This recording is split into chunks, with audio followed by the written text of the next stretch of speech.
His paw prints on the glass were a silent plea. Inside a metal tomb baking under the Louisiana sun, a German shepherd puppy was moments from death, his story about to end unheard. This is about the one man who stopped to listen.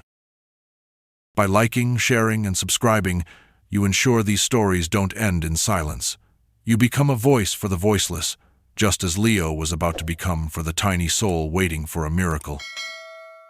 The air in July was a physical weight in Louisiana, a thick, wet wool that clung to the skin and made every breath feel earned.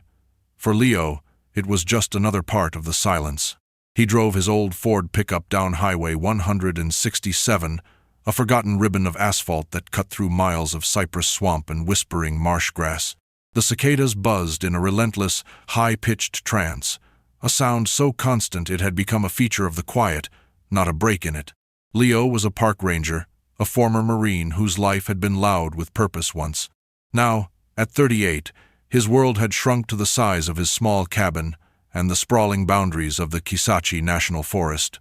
He was a lean man, with the kind of weathered stillness that comes from spending more time with trees than with people. His eyes, a pale, clear gray, were his most telling feature. They were observant, missing nothing, but they held a permanent distance, a shadow of a life before this one. A life with his wife, Anna. The quiet had started after he lost her. It had settled in his chest and never truly left. He wasn't going anywhere in particular, just driving to escape the four walls that felt more like a cage some days. That's when he saw it. Set back from the road at a gas station whose pumps had been rusted monuments for a decade was an RV. It was a wreck, a relic from the 70s with peeling paint and tires flattened into the cracked earth. A faded mural of a smiling family against a mountain sunset covered one side, a bitter piece of irony under the oppressive Louisiana sun. Cars got abandoned out here all the time, but this felt different. A cold finger of unease traced its way down Leo's spine, a feeling that cut through the humid blanket of heat. It was the wrongness of it. A deep, instinctual wrongness his training had taught him never to ignore.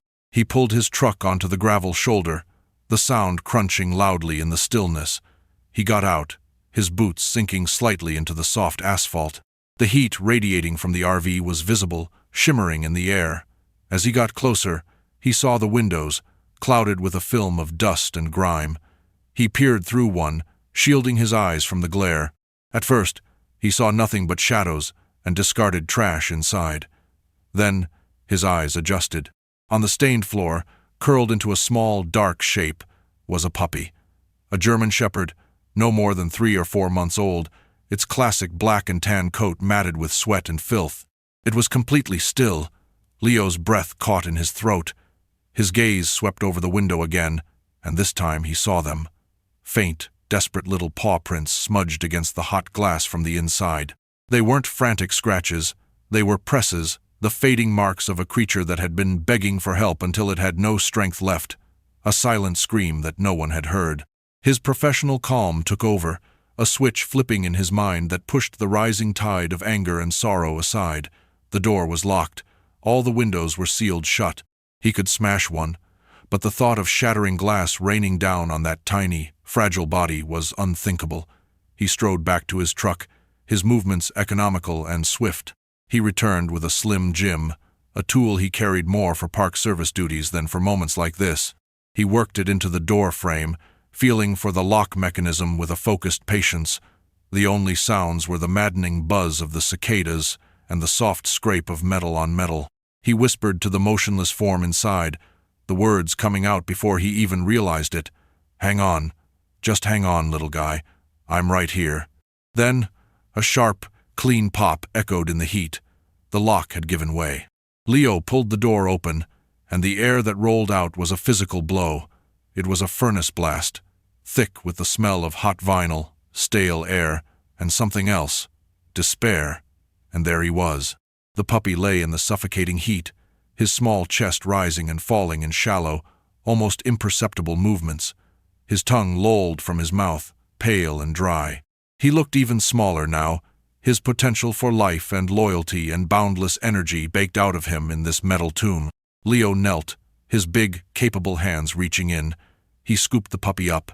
The little body was limp, sagging in his grip with a terrifying lack of resistance. His fur was burning hot to the touch. For a second, Leo could feel nothing else, just the searing heat of this small creature and the faint, thready flutter of a heartbeat against his palm. He held the puppy close to his chest, a fragile bundle of life that felt like it weighed nothing and everything all at once. The silence of the highway was gone, replaced by the pounding in his own ears and a singular, roaring purpose. Get him out. Get him help. Now.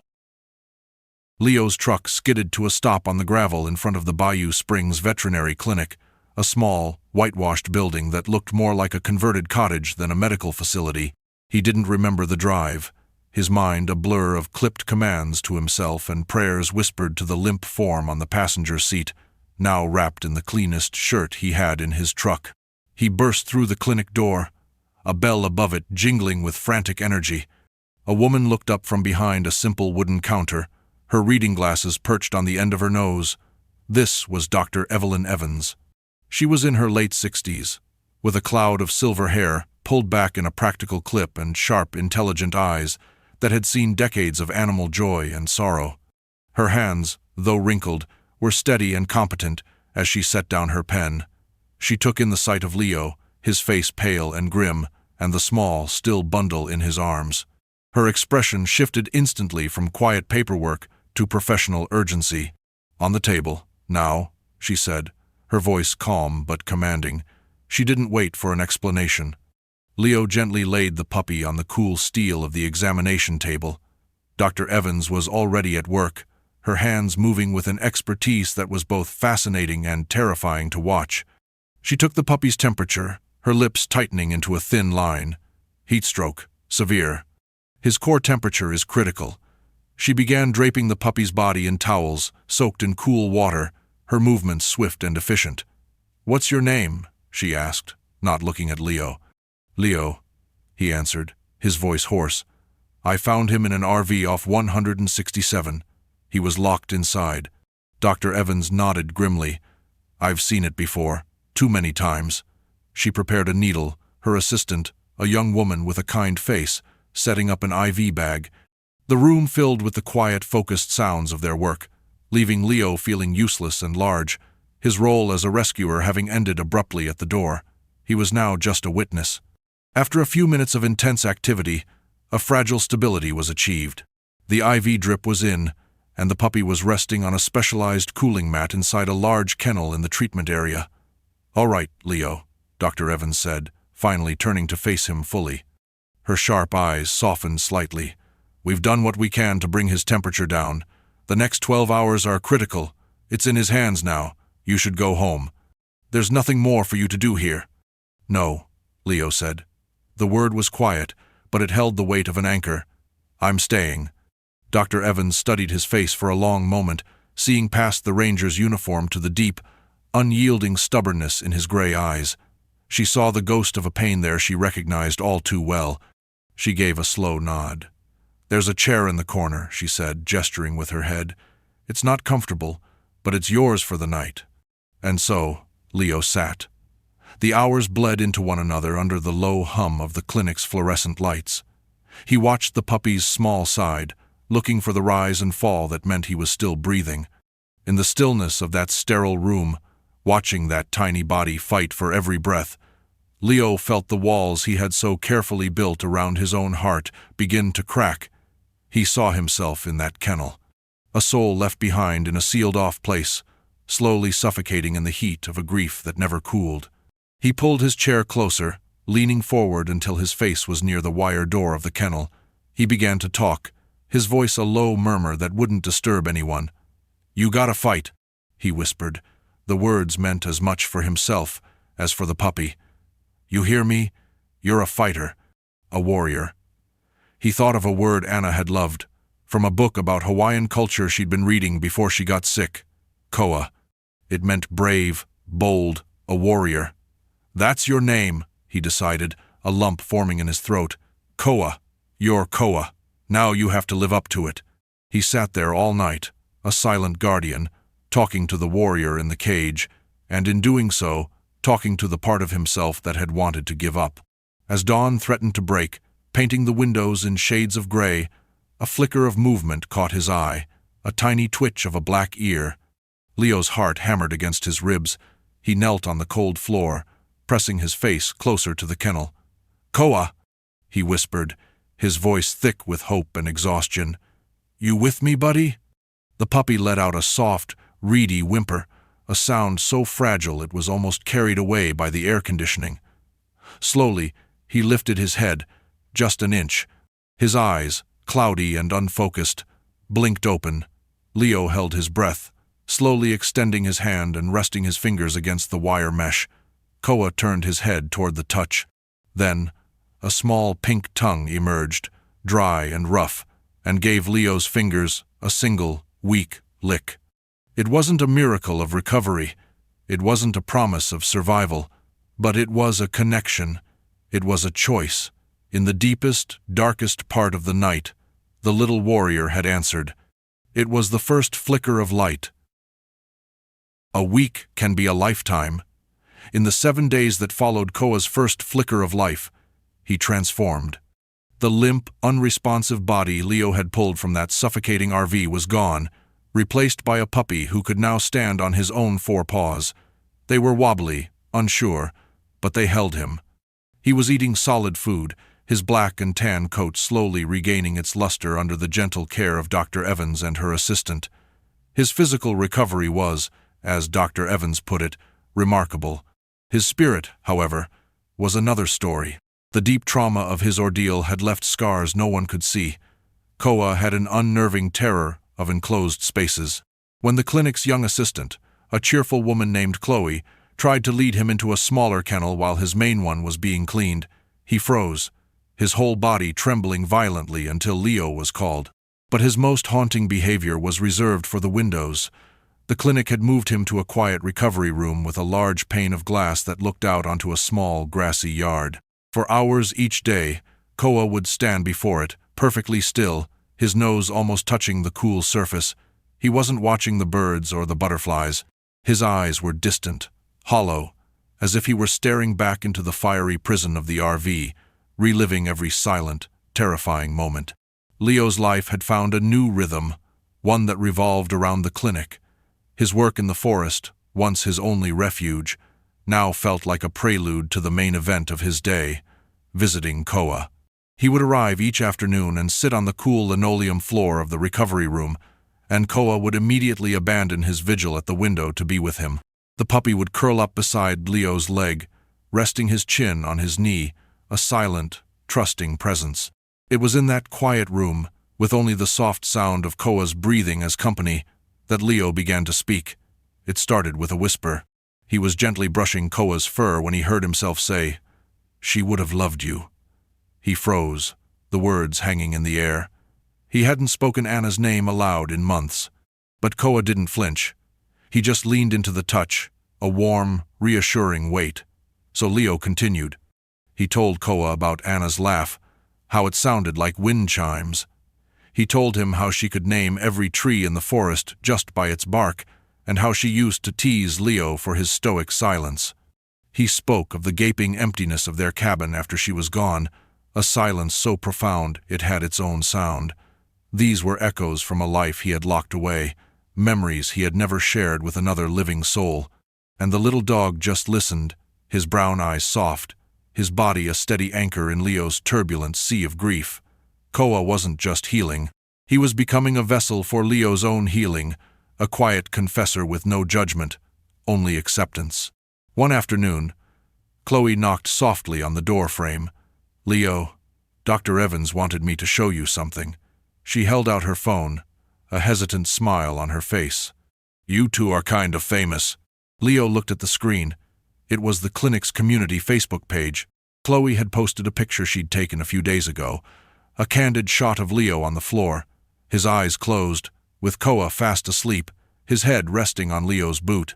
Above the photo was a short, simple post telling the story of the miracle RV puppy and the man who refused to leave his side.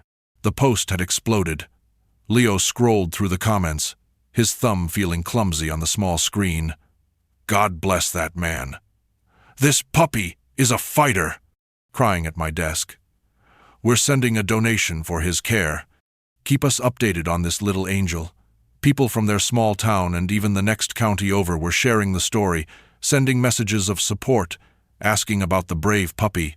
Envelopes began arriving at the clinic, some with cash donations, others with crayon drawings from children or heartfelt letters addressed simply to the warrior puppy.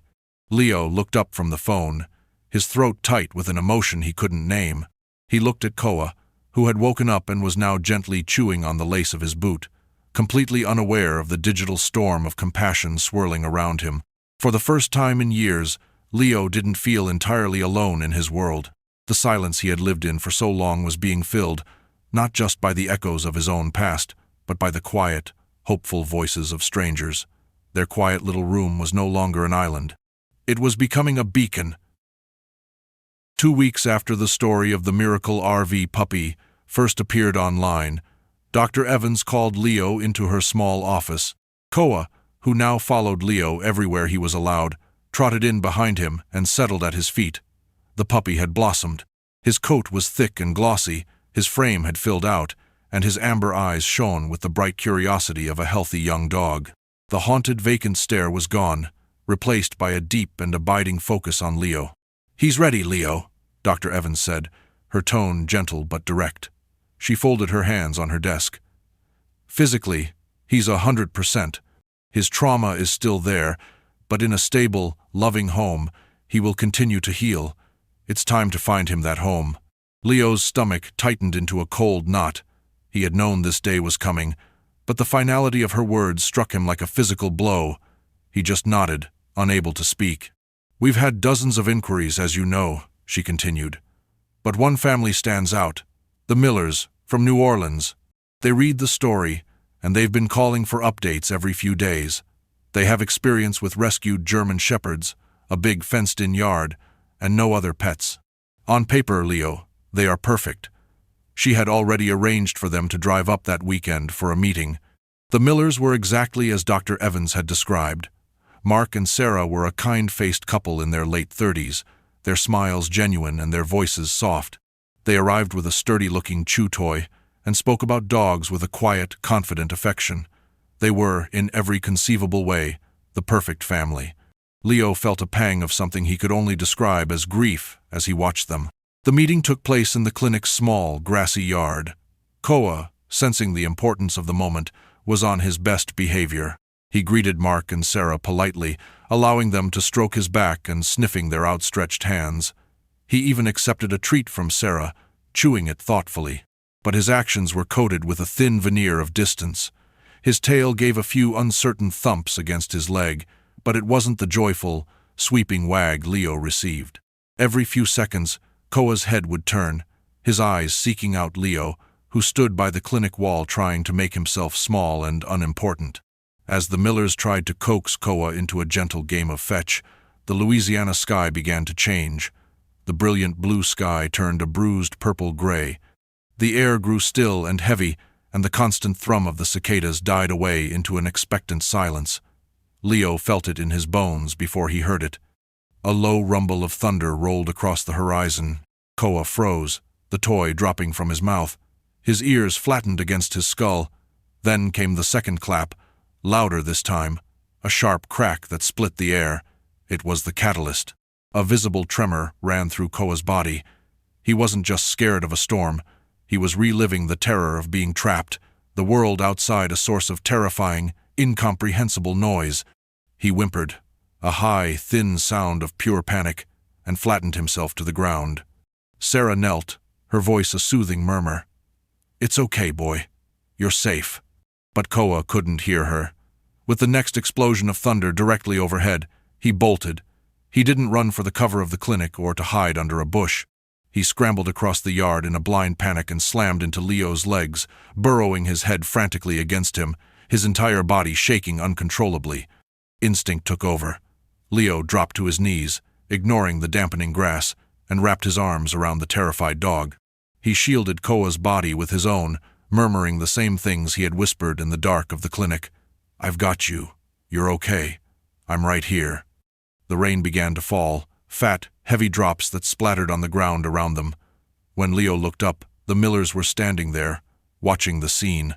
There was no disappointment on their faces, only a deep, quiet understanding. Mark offered a small, sad smile. "Well," he said, his voice carrying over the sound of the rain, "I think he's already home." They thanked Dr. Evans, wished Leo the best, and left without another word.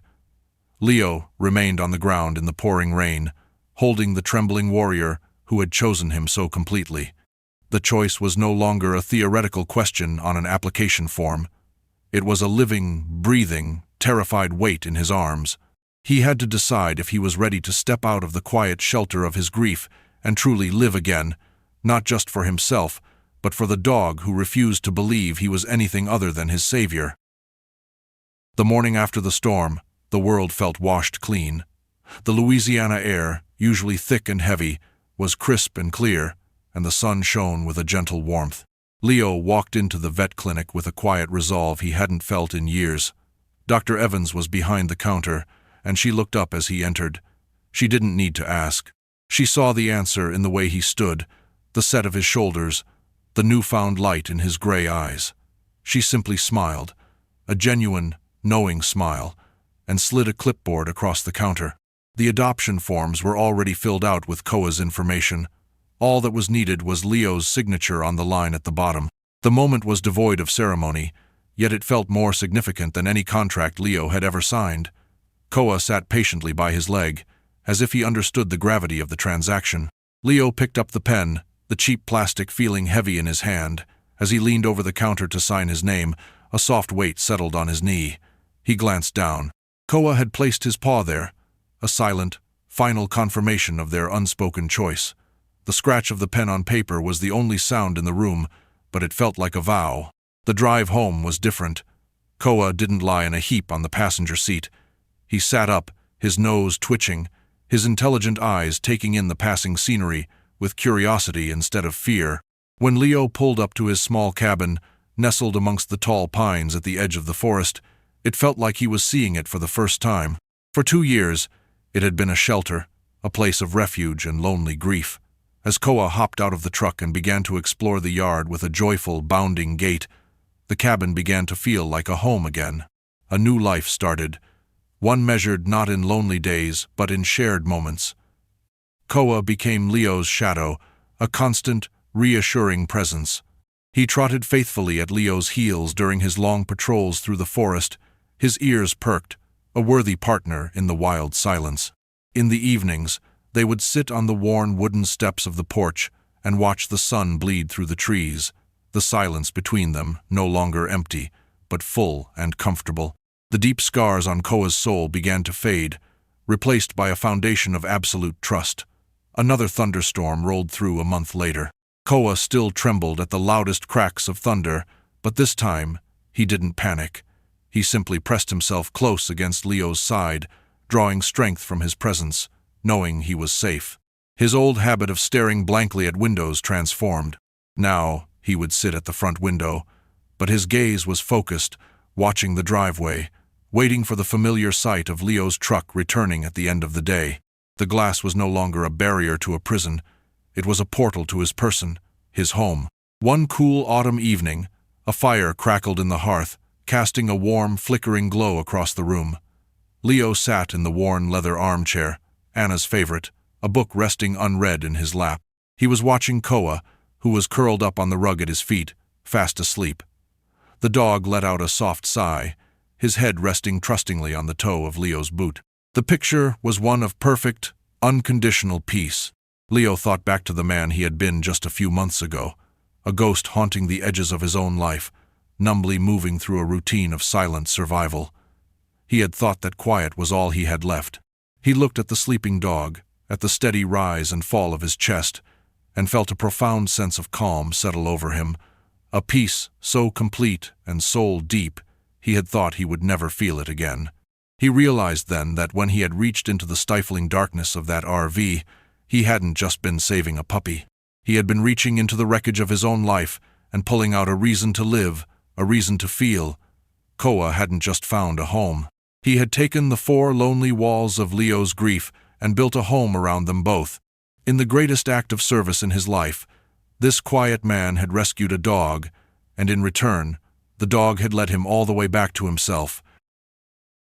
Leo and Koa's story reminds us that sometimes the greatest act of courage is not a grand gesture, but the quiet choice to stop, to care, and to let another soul into your own silent world. It shows us that healing is rarely a solo journey. It is a bridge of trust built between two hearts, often when both are most in need of repair. We believe every story of rescue holds a powerful echo of hope. If you feel that echo too, we invite you to become part of our Brave Paws family by subscribing, so we can continue to share these journeys of the heart with you.